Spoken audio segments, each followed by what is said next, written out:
3 seconds. Count them in your head. 1, 2, 3. That's it. That's how long it takes the average person to reach for their phone when a room goes quiet. Not a minute. Not 30 seconds. 3. And you think this is some modern phenomenon? That it's TikTok, Instagram, infinite scroll? That technology made us this way? Wrong. We have hated silence for 100,000 years. It just got easier to escape. Because silence isn't the absence of sound. It never was. It's the voice you're most afraid of. And it's your own. The question isn't why people run from silence. The question is, what exactly do they hear there? And why is it scarier than anything else? Here's something neuroscience figured out that nobody talks about at dinner. When your brain has nothing to do, no input, no task, no screen, it doesn't rest. It turns inward. And the moment it does, it starts running your tab. What you said to someone in 2019, whether you handled things right with your father, every unfinished conversation, every quiet regret you buried under a playlist. The brain in silence becomes an auditor, and it almost never rules in your favor.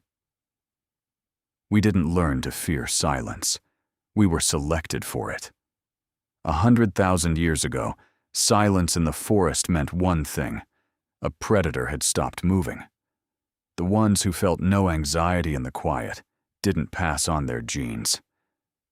We are the descendants of the most restless, the most noise-seeking, the ones silence never gave a moment's peace. McGill University. Psychologist John Hebb offered students easy money. Lie in an isolation chamber, do nothing. $20 a day. Serious money. One condition: silence and darkness. The first few hours, fine. Some slept. Some ran equations in their heads. Then it started. By the end of the first day, subjects were hearing voices, seeing geometric shapes moving across the walls. One saw an army of squirrels in uniform, marching across a field. Another, a procession of eyeglasses, floating through the air in perfect formation. The researchers stopped the experiment early, not because something went wrong, because it went too right. Silence does not make the brain quieter. It makes it louder. Then 2014, University of Virginia. Simpler experiment, scarier result. Researchers put people in a bare room with one object, a button that delivered an electric shock. Painful, not dangerous. Every subject had already tried it. Every subject said they'd never press it again. Then they were left alone. 15 minutes. Silence. 67% of men pressed the button, voluntarily. Just to feel something. Just to make the silence stop.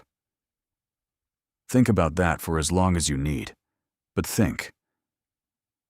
Pascal wrote it in the 17th century, and nothing has changed. All of humanity's problems stem from man's inability to sit quietly in a room alone. He knew nothing about neuroscience, nothing about isolation chambers, but he knew about silence. He was afraid of it himself.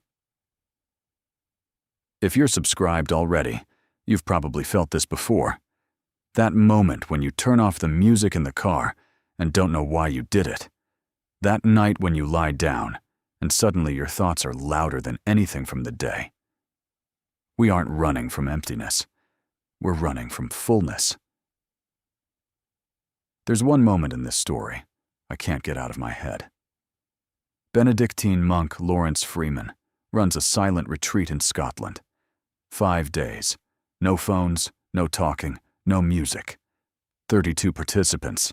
Managers, teachers, one software engineer. Ordinary people who signed up for something they couldn't quite name. On the 3rd day, and Freeman says it's always the 3rd, something happens that he calls the crisis of the surface. People start crying for no reason, or laughing, or going very, very still.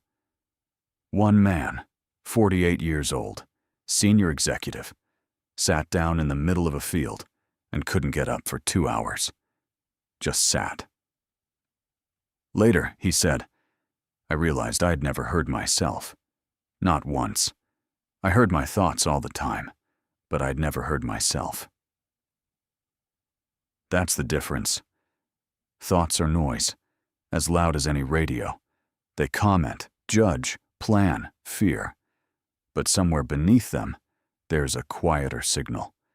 And most of us never reach it, because between us and it, there is silence. And silence is the one thing we never learned to cross. What would you have done in that field? Maybe the hatred of silence isn't a weakness. Maybe it's the most honest thing about us. We build civilizations so we don't have to be alone with our own voice. Cities that never sleep, music playing everywhere, conversations that last longer than we have anything left to say. All of it, a beautiful, complex, 1,000-year architecture of escape from 3 seconds of silence. And somewhere inside all of that, a man in a Scottish field can't get up. Not because he broke. Because for the first time in 48 years, he heard. Is there a difference between the person who runs from silence and the person who stays in it? Maybe. But you'll never know which one you are until you turn everything off and count to 3. Maybe that's why most people never make it past 3. I held this topic in my head for 2 weeks before I wrote a single word, D, and every time I sat down to write, I put on music. I only noticed near the end. I needed noise to write about silence. That's not irony. That's just honest. I still don't know what I'd hear if I actually stayed in it. And that unsettles me more than I expected from my own script.